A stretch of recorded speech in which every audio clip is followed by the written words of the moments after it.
Welcome to the CBS Radio Mystery Theater Archives, the only YouTube channel which has the original classic episodes of the CBS Radio Mystery Theater in order with no ads. Thank you for listening, and now, enjoy the show.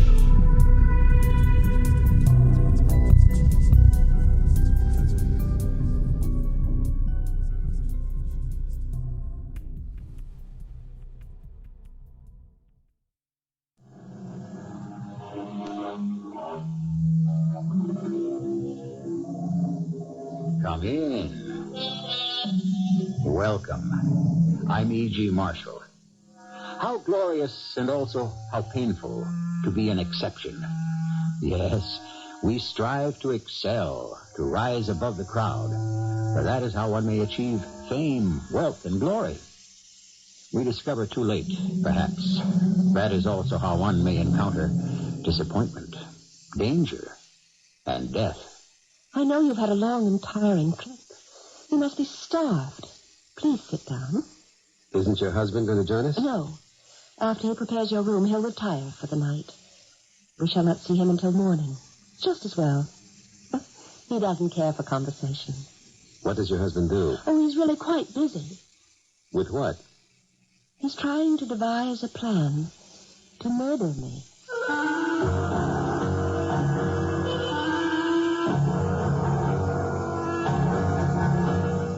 Our mystery drama, A Penny for Your Thoughts, was written especially for the Mystery Theater by Dann and stars Michael Tolan and Marian Seldes. I'll be back shortly with Act One.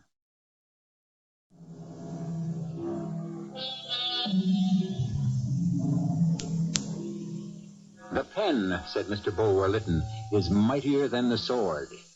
He said it some 140 years ago, when the pen was hardly more than a feather plucked from a goose. Consider how much mightier the pen is now as a typewriter, a TV camera, indeed, as the all-powerful juggernaut known as the media. Jack Wilshire is a reporter. You, sent for me, Your Highness? Cut it out. Oh, should I have said Your Majesty? Sit down. Little Bessie Boister, see what she's become. Managing editor. You could have become managing editor. Yeah, if my mind ran in that direction. You make it sound obscene. There I was in Shorty's, getting quietly drunk. You may have been getting drunk, but not quietly. What dogs have bitten which men? No. It has to be the other way around or it isn't news, right? Would you stop jabbering away like a fool? Oh, Bessie, you were ever sweet and tender. Your gentle voice did always caress my soul. I have an assignment for you, and I don't mind saying we've plucked a plum. Plucked a plum? You never talked like that when you were just a reporter. We have an exclusive. It belongs to you. You mean it's all mine? Penthesilea Cummings. Who? Oh, don't do that to me, Jack. You know, I know everyone in America knows who Penthesilea Cummings is. Yeah, everybody but me. She's caused this absolute overnight sensation with the publication of a book of poetry. What kind of name is that? Penthesilea? After the legendary queen of the Amazons. The Greek hero Achilles fell in love with her, but since they were enemies, he had to kill her. That wouldn't make a bad movie. Now, this volume of poetry, Intimations. Intimations of what? Oh, what's the difference? Mortality, I suppose. Maybe it's immortality. Didn't you read it? Jack, do I have time to... Listen, the fact is I tried to read it. I found it rather rocky going. Oh, you should have called me. I'd have been glad to explain the big words. Now, listen, everyone's raving about it, and everyone's asking, who is this woman? I'm not asking. And so far, she hasn't given one single interview. I telephoned her, and guess what? I'm afraid. We have the exclusive, provided... Yes, Bessie? Provided you are the reporter. Goodbye, Bessie. Jack, if you walk out on this assignment, it's goodbye, Bessie, for good. Look, where do I come off to interview maiden lady poets? No, I understand she's married. What do I know about poetry? Nothing. Well, maybe it's time you got out of the gutter. You forget, madam, what I find in the gutter is what sells this rag you call a newspaper. Jack, they all want her. They say she's another Emily Dickinson. The entire media, and she'll simply speak to no one but you. Why me? Why don't you find out? All right, I'll get around to it. No, Jack, now. Bessie, I'll do it, but I'll do it my way. Now, first I have to find out who this dame is. But nobody seems to know. She and her husband have some small estate. state in the mountains. Now, don't hand me this nobody seems to know business. Well, it's true. Everybody alive in this world was born. They weren't hatched, which means they come from somebody, somewhere. They have a past. They can be accounted for. That's the investigative reporter talking. Good. Now, maybe you can find out. She wrote this book, huh? Yeah, now, here it is. Intimations, a volume of poetry. Would you believe it's already sold 1 million copies? Why not? People in this country, they'll buy anything. Now, go there today and button it up, and we'll schedule it for a special Sunday book review section. We'll set up a terrific promotion. The piece will be ready when it will be ready. And if that isn't good enough, you can fire me. But that won't help you because this Amazon won't talk to anybody else. She's not an Amazon. Then why is she named for one? Will you get out of here?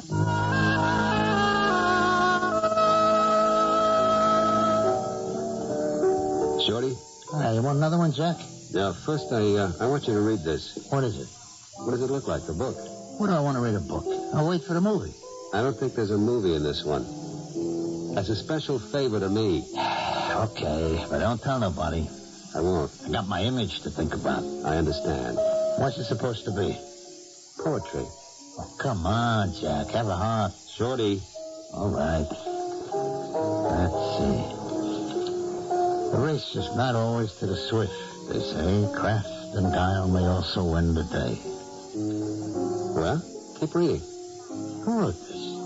A woman. There's a dame who spent a lot of time at the track. You think so? Sure. See, she knows that most of the suckers will never learn. Namely, they always bet on swift. Whereas you got craft, which is how a good jock can always finesse a race, and guile, which is the old fix-a-rule. She's not talking about the racetrack, Shorty. She's writing about life. So what do you think life is? It's just a racetrack where everybody's trying to finish first, but most of the marks never realize that the dice are loaded. That's a mixed metaphor, Shorty. That's how metaphors go. Just like drinks. They always have a little more kick when you shake them up a little. How do you like the book so far? Let me take it home and finish it. I used to run around with an actress. She said she always played to some bald-headed guy in the third row. And if she had him hooked, she knew she was home. I'm a writer, but it's the same thing. When I want to know about writing, my own or someone else's, I check it out with Shorty. If he can make some sense of it, I know I'm on solid ground. What do you think, Shorty? Well, I tell you, she's got something, and it ain't bad. What? I don't know. So how do you know it isn't bad? Well, that's how it is with poetry. You're not supposed to know. You're not supposed to know what? Why you like it. If you can explain it, it ain't real poetry. You're supposed to, you're supposed to feel it. It's like a dame. Why does a guy go for a dame? Well, because, Yeah, because what? Because she's good looking? Because she's smart? How many dames have you passed up that were better looking? Smarter? With dames and poems, it's the same exact thing. It's either there or it ain't. And you think this one is there, huh? Oh, yeah. I'd like to take her out to the track. I think she's got an eye for a winner. The trick in good investigative reporting is never go up against your subject cold. You should always have a good idea of who she or he or it is or was. It helps keep the interview honest. Here was a lady who was an overnight sensation, and nobody seemed to know anything about her at all. What are you looking for, Jack? We don't have a murder in the precinct. Well, we do, but it's old stuff. Bernie, you ever hear of a woman named Penthesilea Cummings? What did she do? She wrote a book of poetry. Oh? Have they passed a law against publishing poetry? They should, against some of it. Look, if she didn't rob anybody or steal anything, why would I have heard of her? This woman's become a celebrity. That is, her name has become famous overnight. So far, that's not a crime. Nobody knows the first thing about her past or anything like that. So? Why? People don't suddenly surface from nowhere. Jack, what's your angle? Here's her picture. It's on the jacket of this book. Intimations, huh? Run it down. Where have you been so far? I tried the publisher. The guy swears he knows nothing. It was one of those things, they say in the trade, that was tossed in over the transom. A 1 in a million shot. They published it. She refuses to see them. She just has this address, and they send the checks. What's your angle here? I got an interview. An exclusive. So? You'll find out? No. Not unless I know something about her first. What is there I can do? But who knows what we got here, Bernie? Run it through missing persons, fugitives, that whole aspect. See what happens.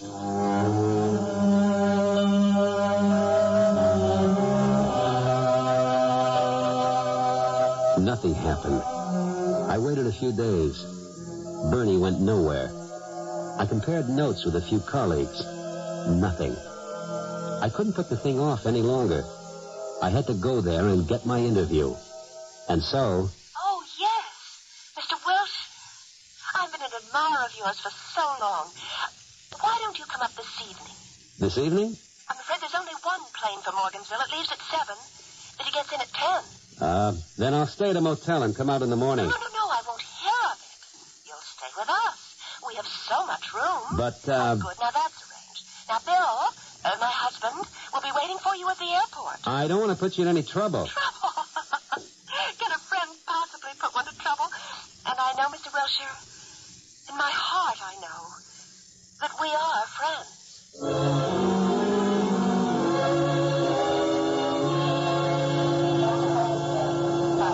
Mr. Wilshire? Yes, you must be, Bill Cummings. How do you do? The one bag, all you have? Travel light, that's my motto. Just make sure I have the trusty tape recorder. This way. I really didn't want to put you in any trouble. My car's just through here. Is it much of a ride? 46 miles. I really could have hired a car. This one. It's not much of an airport, is it? It suffices. I understand this is beautiful country. Much hunting up here? Fishing? What do you do, Mr. Cummings? Mr. Wilshire, you've come up here to interview my wife. I, myself, have no desire to listen to any questions, nor do I believe you would be interested in any of my answers. Well, I just thought it's a long ride. We might chat a bit to pass the time. I don't feel the necessity for passing time, Mr. Wilshire. I can enjoy it in many ways. Listening to music, for instance.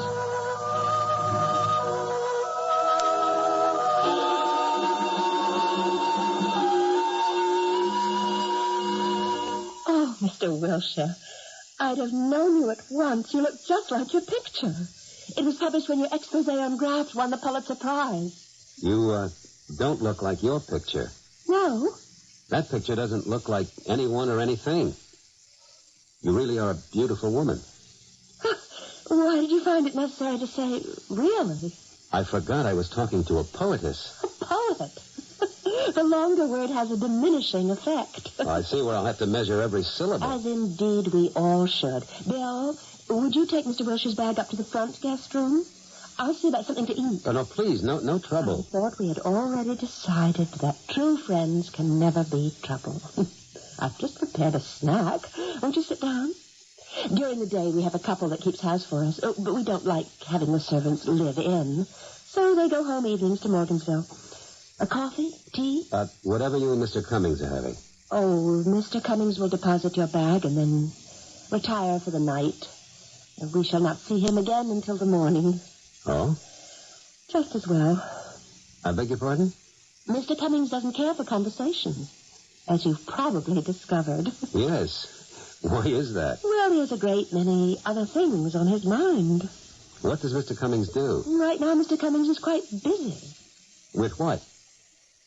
He's trying to devise a plan to murder me.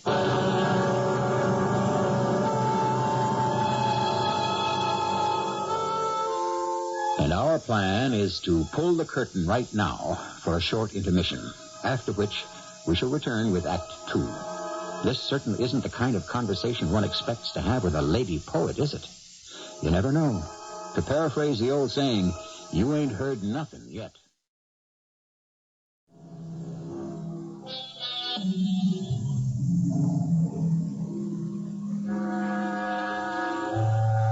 Truth, as the philosophers insist on telling us, is stranger than fiction, which means that fiction, being more reasonable, is always easier to believe. Of course, there are those who can't tell one from the other, and that, of course, is why the whole world is in so much trouble. You said your husband's trying to devise a plan to murder you? Why do you appear so shocked? Is it difficult to believe? It's difficult to believe you could be so relaxed about it. Would it help if I were hysterical? Shouldn't you go to the police? And tell them what? What you just told me. And what would they say to that? Well, they would, Yes? An experienced reporter like you? You know what they do. Yes. Yeah, the sigh says it all. They would say, "Lady, do you have any evidence?" And I would say, "Oh, yes." The look in his eyes, the tone in his voice, his brooding silence, his ominous manner. And they would call him in and tell him, and do you know what he would say? He would deny it. He would go even further. He would say, "Ah, poor dear girl, she gets these delusions." But, of course, you see, she writes poetry, and she doesn't know the difference between dream and reality. And were I to persist... You'd wind up in the nut house. Yes, that would be one way of killing me. But why does he want to kill you? I don't know. Why does he say he wants to kill you? He thinks... How to put this? He thinks I've robbed him of something. Of what? He isn't clear about it. I think perhaps it's his desire to live. But why? He is an engineer. He was in charge of constructing a skyscraper, and there was an accident, and one of the floors collapsed. Men were killed. They blamed his design, and he's never worked again.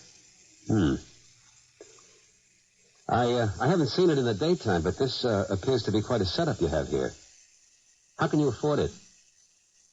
I'm a reporter. You agreed to be interviewed. You have to expect these questions. Bill comes from a wealthy family. He inherited a great deal of money. So he doesn't have to work. Oh, yes, he does. Well, no, not financially, of course. But all men must work. And you, Mrs. Cummings? Oh, please. Let's use first names. Penthesilea is quite a mouthful. Then you must call me Penny. Now, what's your background, Penny? I don't have any. That's impossible. No, it's true. You must admit you do come from somewhere. Probably. No, definitely. Have it your way. In other words, you won't answer the question. I can't answer the question. Why not? Because I don't know what the answer is. Oh, but it's such a simple answer. I was born in, my parents were, I went to school, I worked for, you see? Yeah, but still, I don't know the answers. Again, why not? Well, I believe it's because I don't want to. I think I was a foundling. Oh? You know, one of those infants who were discovered on somebody's doorstep. But I must have had a very bad, very difficult time of it, and I've managed somehow to block it all from my mind. What's the earliest thing you want to remember? That I was in an airport. Where? Cincinnati. Well, actually, it's the Cincinnati airport, but it's across the river in Kentucky. I know. What were you doing there? Don't know. I'd lost my purse, and I was just a lost soul. And then this tall, good-looking fellow said to me, "Are you in trouble?" It was Bill. How'd you know? Well, if this were a movie, it would have to be Bill, wouldn't it? Yes, I suppose so. And one thing led to another, and before you knew it, you were married. Yes, you could say that. Were you in love? Yes? When did it go bad? When he lost his skill, or his luck, or his nerve, or whatever it is you need to succeed in what he wants to do. I can understand a man who has a hard time and comes home and kicks the dog. But why should he want to kill you? Because it's my fault. Why? Oh, you wouldn't believe it. Try me. Let's wait until we know each other better. It's been a very long day. Why don't we say goodnight?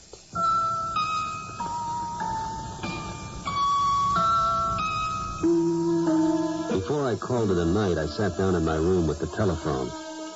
Like Mother, a reporter's work is never done. I don't know, Jack. We've got nothing on this end so far. Bernie, maybe we got us a case of amnesia here. Maybe. On the jacket of the book, it says, she's been married for the past 10 years to Mr. William J. Cummings. So? And before that, all I can get her to remember is the Cincinnati airport. What was she doing there? It beats me, but it's a lead. Some lead. I can fatten it up a little for you. She says she lost her purse at the airport. Thank you, Jack. Well, run with it, Bernie. Run where?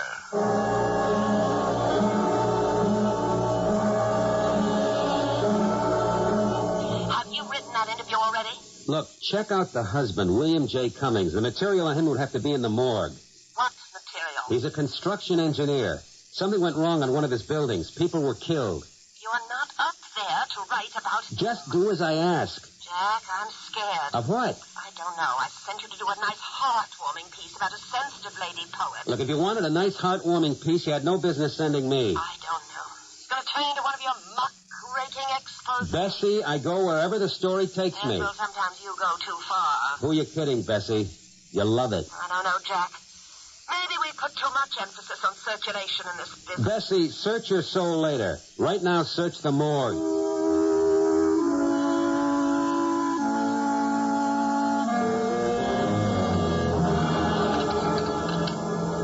Mr. Potter, this is Mr. Wilshire. How do you do, sir? Mr. Potter and his wife run the house for us. Mrs. Potter's taken the week off to visit her daughter. But perhaps you'll meet her when she returns. I don't think I'll be here a week. Oh, one never knows. Will there be anything else? More coffee? No, this will be fine, thank you. You may go, Potter. Yes, madam. Remarkable, isn't it? What's remarkable? Well, Potter. His family's been here over 300 years, and look at him. He tries to be your typical English butler. How many of us are shaped by what we see in motion pictures? It's a phase. I used to wear my hat in the house because I thought it was part of a reporter's uniform. And Mrs. Potter's just as bad. Well, why don't I say just as good? Why don't we talk about something important? Well, everything's important. Is the sparrow less than the eagle in the grand design of things? Why does your husband want to kill you?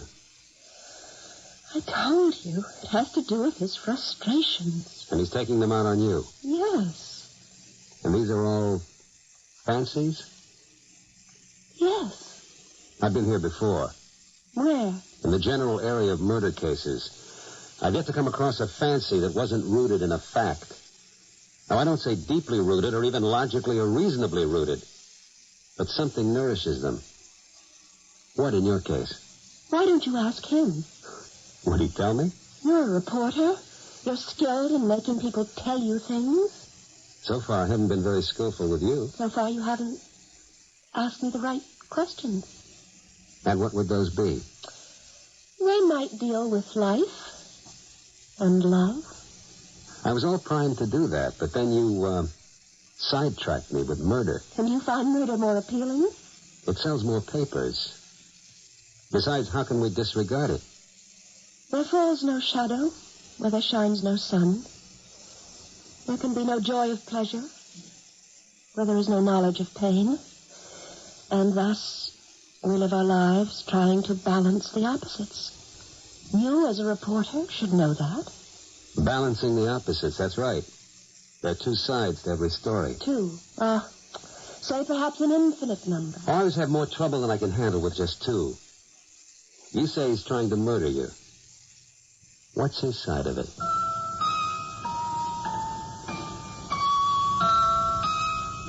What is his side of it? To begin with, he's a very standoffish guy. I know he doesn't want to talk to me. What can I do? Go up to him and just say, I understand you want to murder your wife. But that's exactly what I did say to him. I see. She's told you. What are the facts? The facts? I wonder.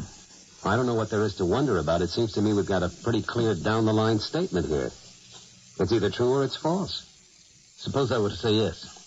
What would that tell you? It would tell me that she was right. You do want to kill her.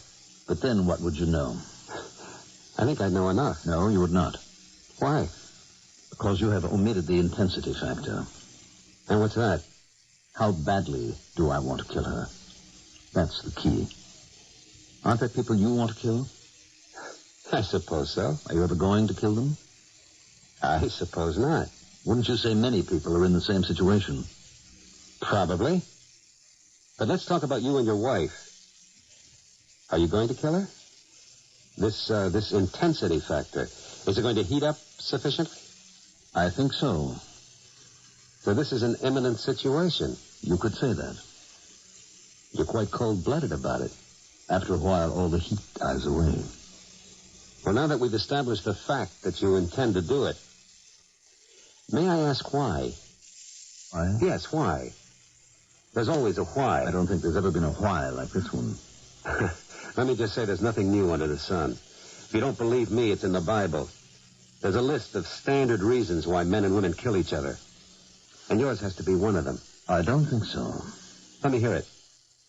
Very well. I want to kill her because I have no choice. If I don't, she's going to kill me. Self-defense, that's the second oldest motive in the world. It happens to be true. Why does she want to kill you? You'll never believe it. You any idea all the stories I've heard in this business? You've never heard one like this. How do you know? She isn't human. She looks human to me. She is physically. But she isn't subject to the laws that seem to govern the rest of us.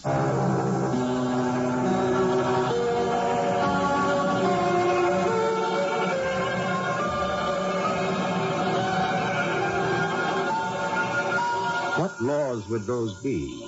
Well, think about it. Anyhow, as Mr. Lewis Carroll might say, it gets curiouser and curiouser. Why do these people really want to kill each other? We have a third act in which we may have an answer.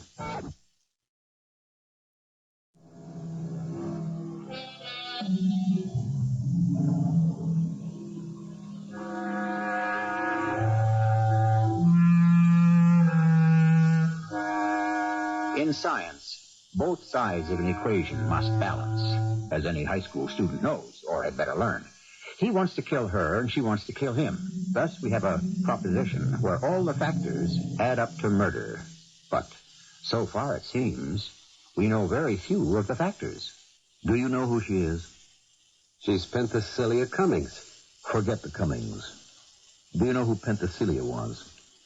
I believe she was an ancient Amazon queen. Mm-hmm. What do you know about the Trojan War? No, wasn't it between the Trojans and the Greeks? Ulysses, Achilles, Hector, that crowd? It was the first of the great world wars. Each side had many allies. The Amazons sided with Troy. Penthesilea was standing on the city wall when she saw Achilles, the great Greek hero. And she did what she wasn't supposed to do. What was that? She fell in love with him. Well, why was that so terrible? Because each was the general of an army. Each was fated to meet the other in combat. All right. They met in a hand-to-hand fight, and he killed her. As she lay dying, she felt he betrayed her. Why? Wasn't it a fair fight? She felt she'd been betrayed by love. Because she loved him, she wouldn't fight to the death, and she thought he felt the same way. Evidently he didn't. So she swore to have her revenge on men. How could she do it? She died. Maybe she didn't. What does that mean? Listen to me. And I'm an engineer into the bargain. She's come back. From where? This doesn't get easier. It doesn't sound better either. She's come back from the dead. You believe this, huh? After a while, it begins to sound logical. Just for the sake of argument, why does she want to kill you? I don't know. I'm a man. That's enough for her. Who is she? That's another thing. I don't know. She says you found her wandering around the Cincinnati airport. That's true. Didn't you try to find out who she was? Her purse was missing. It may have been stolen.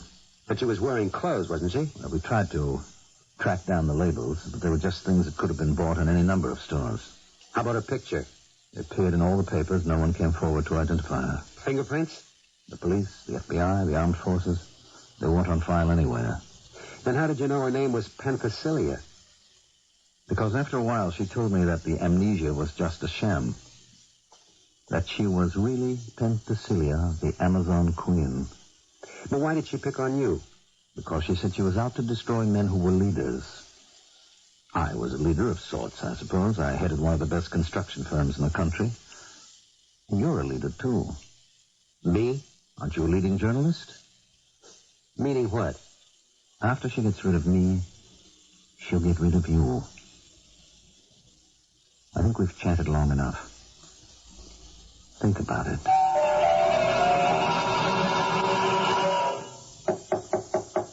Come in. You rang, sir? Yes, Potter. You know why I'm here. Yes, sir.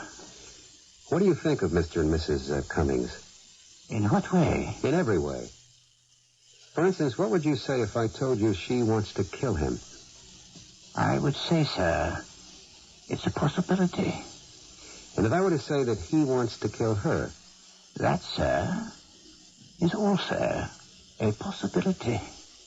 Well, let's go for broke. What would you say if I told you he thinks she's Penthesilea, the ancient Amazon queen? I would say that nothing in this household would surprise me. You know anything about Mrs. Cummings' background?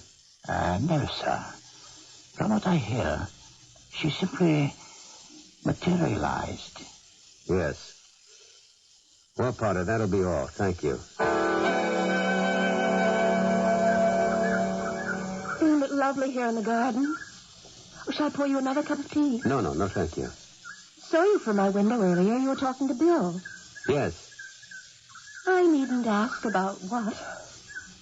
Are you Penthesilea, the ancient Amazon queen?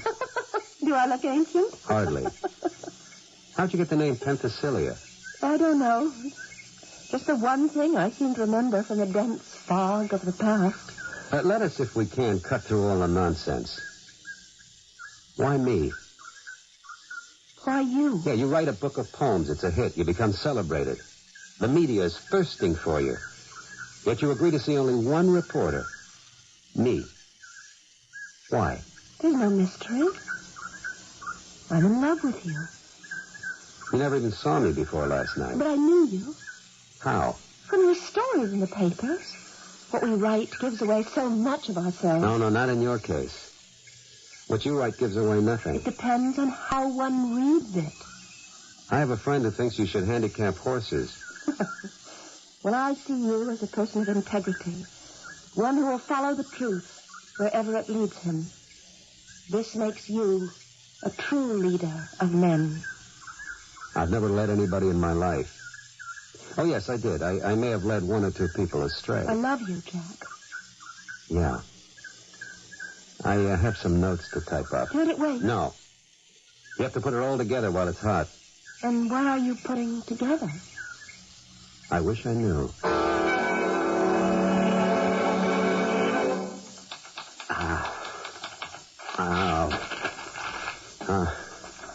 Let's see. She has flaxen blonde hair, brilliant blue eyes. She is slender, and yet one senses the strength in her. She's like an ancient Scythian queen, an Amazon queen. Oh, what am I doing? What am I saying? No, more than a queen. A goddess. A goddess of love.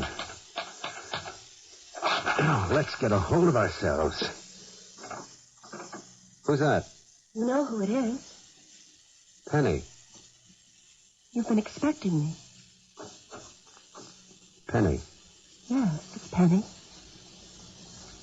I love you, Jack. But you're married. Treat me like the rest of them, the other women in your life. Now, I can't treat you like the rest of them. Why not? I don't care. But I care. Why?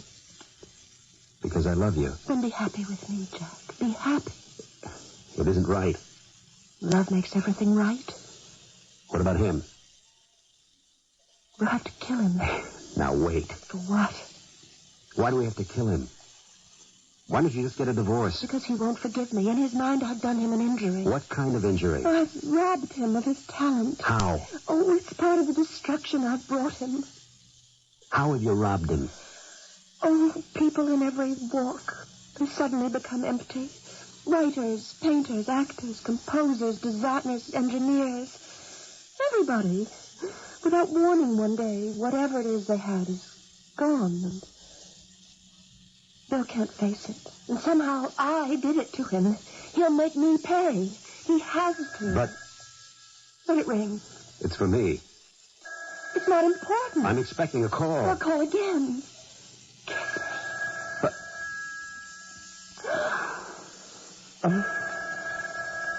Let it ring.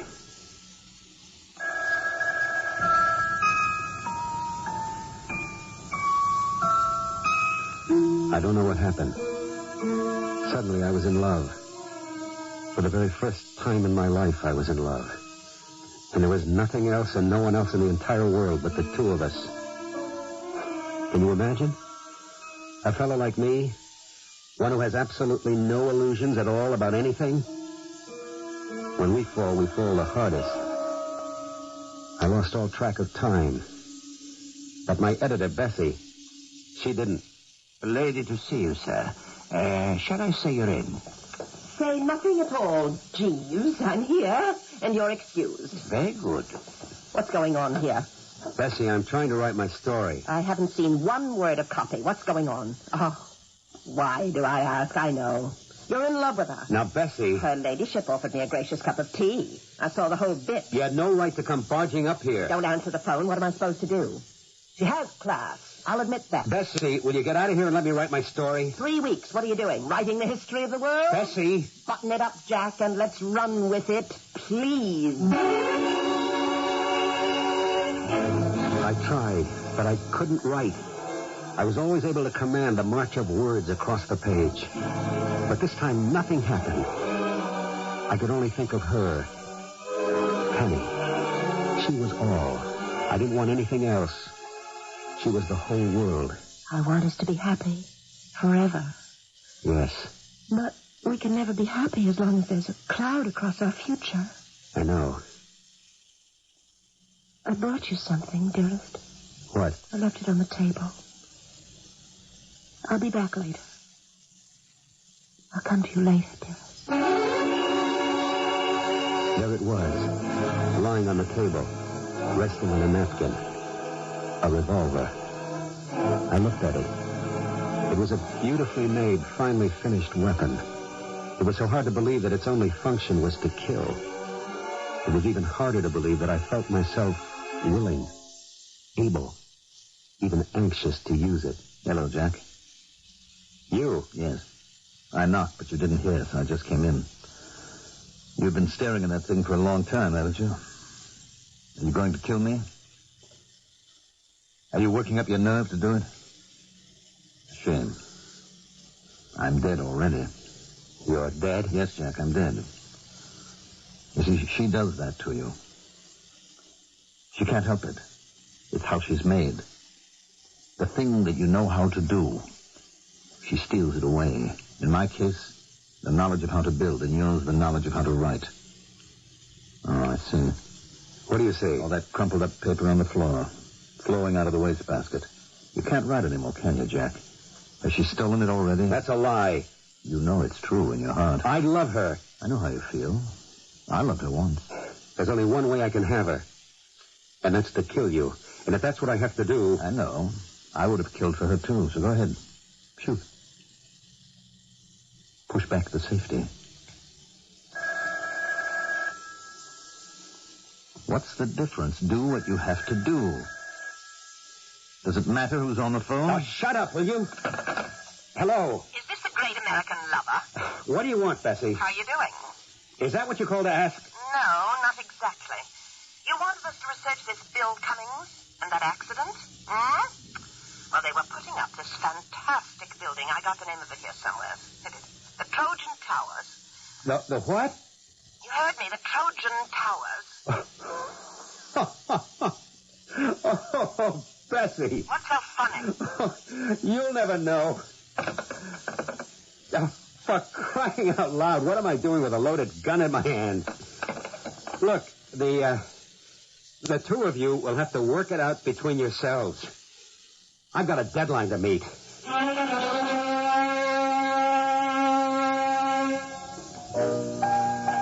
What do you think of the story, Shorty? You know something, Jack? It could be true.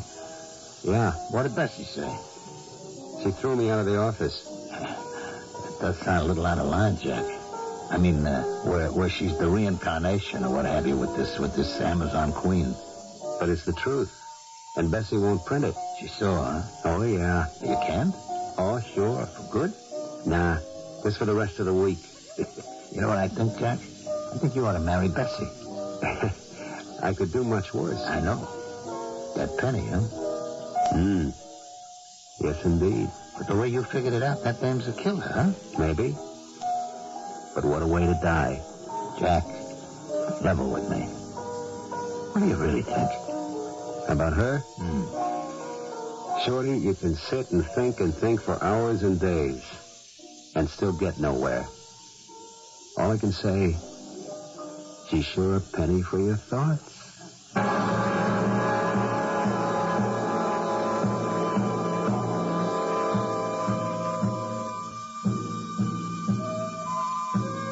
And probably worth a great deal more.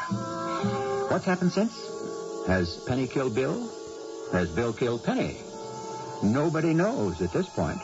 But I'll have some more to tell you in just a few minutes.